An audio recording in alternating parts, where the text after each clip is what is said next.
अमृतसर से special train दोपहर 2 बजे चली और 8 घंटों के बाद मुगलपुरा पहुँचे। रास्ते में कई आदमी मारे गए, अनेक जख्मी हुए और कुछ इधर उधर भटक गए। सुबह 10 बजे कैंप की ठंडी जमीन पर जब सिराज ने आंखें खोली और अपने चारों तरफ मर्दों, औरतों और बच्चों का एक उमड़ता समुद्र देखा तो उसकी सोचने समझने की शक्तियाँ और बूढ़ी हो गईं। वह देर तक अगले आसमान को टकटकी बांधे देखता रहा। हर जगह शोर मचा हुआ था, लेकिन बूढ़े सिराज के कान जैसे बंद थे। उसे कुछ सुनाई नहीं देता था। कोई उसे देखता तो यह ख्याल करता कि वह किसी गहरी नींद में गर्क है, मगर ऐसा नहीं था। उसके होशो हवास गायब थे। उसका सारा अस्तित्व शून्य में लटका हुआ था। अगले आसमान की तरफ बगैर किसी इरादे के देखते देखते सिराज की निगाहें सूरज से टकराई। तेज रोशनी उसके अस्तित्व की रग रग में उतर गई और वह जाग उठा। ऊपर तले उसके दिमाग में कई तस्वीरें दौड़ गई। लूट, आग, भागम भाग, स्टेशन, गोलियां, रात और सकीना।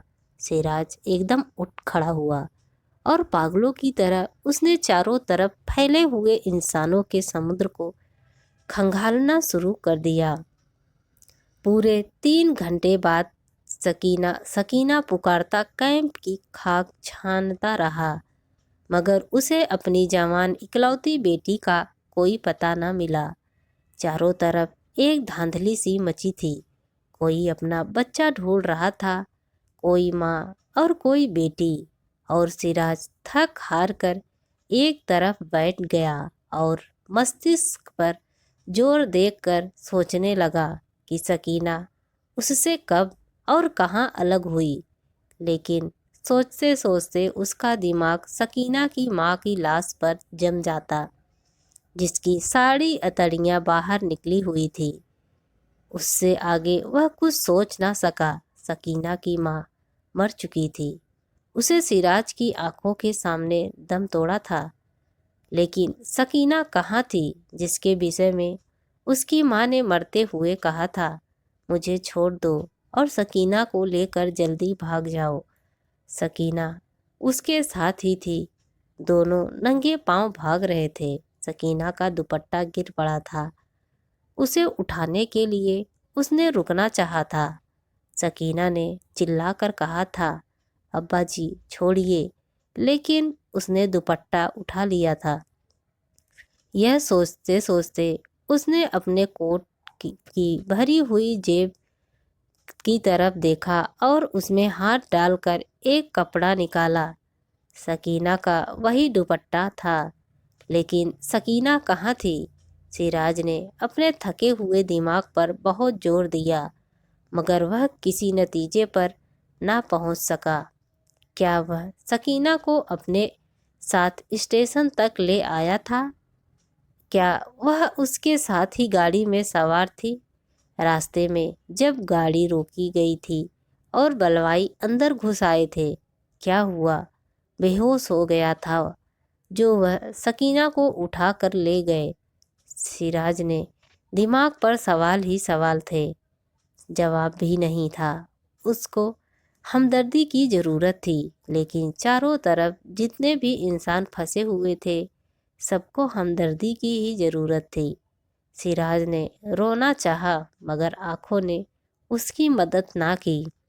आंसू न जाने कहाँ गायब हो गए थे। 6 रोज के बाद जब वह होशो हवास किसी कदर दुरुस्त हुए तो सिराज उन लोगों से मिला जो उसकी मदद करने के लिए तैयार थे। 8 नौजवान थे जिनके पास लाठियाँ थीं, बंदूकें थे। सिराज ने उनको लाख लाख दुआएं दी और सकीना का हुलिया बताया।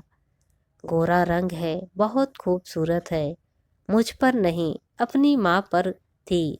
उम्र 17 वर्ष के करीब है। आंखें बड़ी बड़ी, बाल काले, दाएं गाल पर मोटा सा तिल। मेरी इकलौती लड़की है, ढूंढ लाओ, खुदा तुम्हारा भला करेगा। रजाकार नौजवानों ने बड़े जज्बे के साथ बूढ़े सिराज को यकीन दिलाया कि अगर उसकी बेटी जिंदा हुई तो चंद ही दिनों में उसके पास होगी। 8 नौजवानों ने कोशिश की, जान हथेली पर रख कर अमृतसर गए। कई मर्दों और बच्चों को निकाल कर उन्होंने सुरक्षित स्थानों पर पहुंचाया।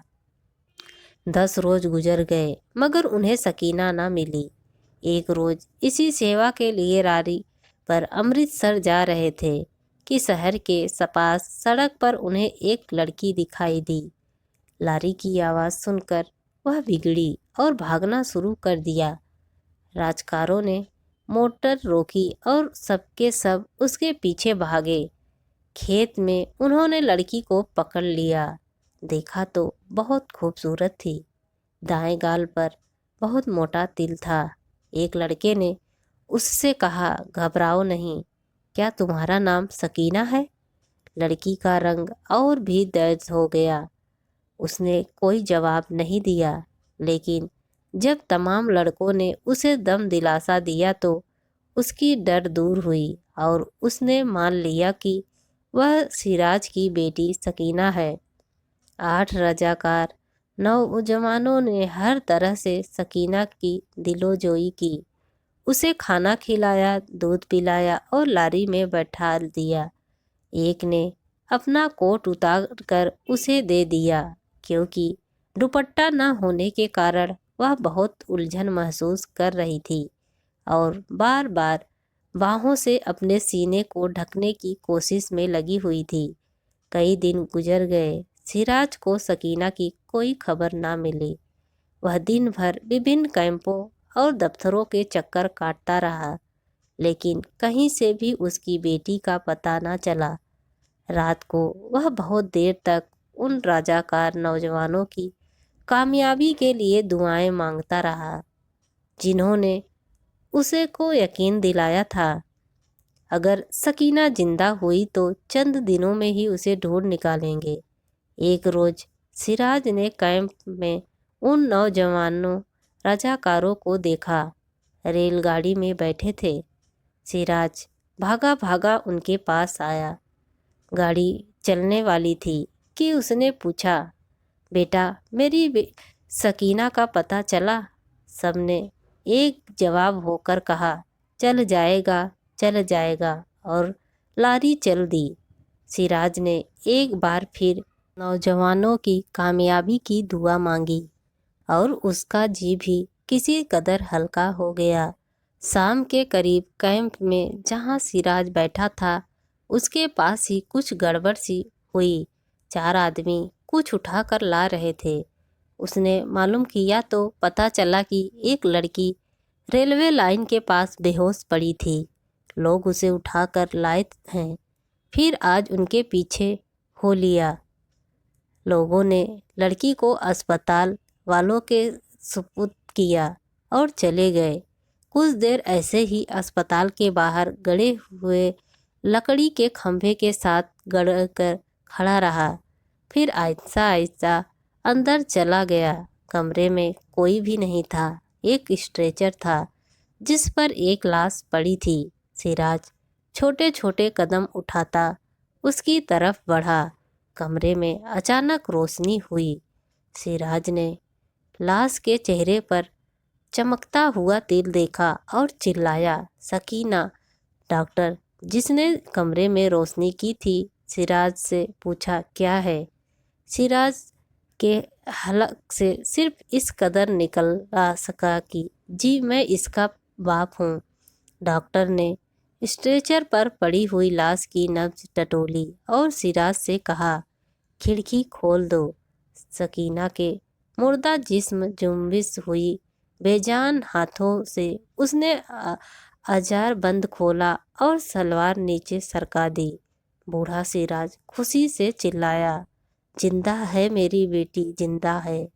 डॉक्टर सिर से पैर तक पसीने में गर्ग हो गया। दोस्तों, आप सबको यह स्टोरी कैसी लगी? प्लीज़ कमेंट करके ज़रूर बताएं। मेरे चैनल को लाइक एंड सब्सक्राइब ज़रूर करें।